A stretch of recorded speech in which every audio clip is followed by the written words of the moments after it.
এই পদার্থটা মানুষ খায়। দেখেন মানুষের মৃত্যুর কারণ, আমরা কেন এত তাড়াতাড়ি মারা যাই।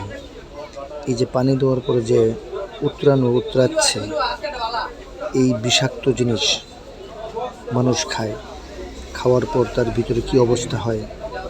পানি দেওয়ার পর যদি এটা এরকম করে, তাহলে একটা মানুষের ভিতরে গিয়ে কি হইতে পারে।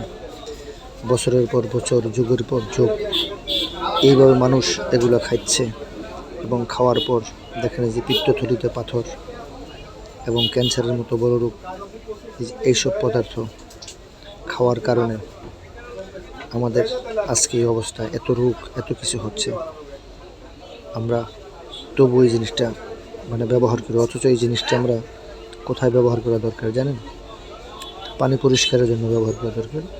পানিতে কোনো ময়লা কীট পতঙ্গ থাকলে সেটা মারা যায়, অথচ আমরা কী করি, আমাদের ভিতরে, দেহের ভিতরে ঢুকাই দিই। তার মানে কি, আমাদের দেহের ভিতরে যে হজম শক্তির কিছু কৃমি আছে এগুলো সহ মারা যায়। তখনই আমরা দুর্বল হয়ে পড়ি, অসুস্থ হয়ে পড়ি। দেখেন উত্তরণের অবস্থা দেখেন, তবু আমরা এইগুলো খাই। এই যে দেখেন কোথায় ব্যবহার করতে হয়, অথচ এই জিনিস আমরা ব্যবহার করে থাকি পুষ্করিণীতে, যেখানে মাছ ছাড়া হয়, পানি পরিশোধন করার জন্য ছাড়া হয়, অথচ এই চুন আমরা দেহের ভিতরে ঢুকাই দিই।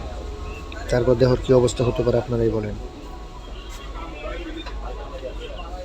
এই হলো অবস্থা আমাদের।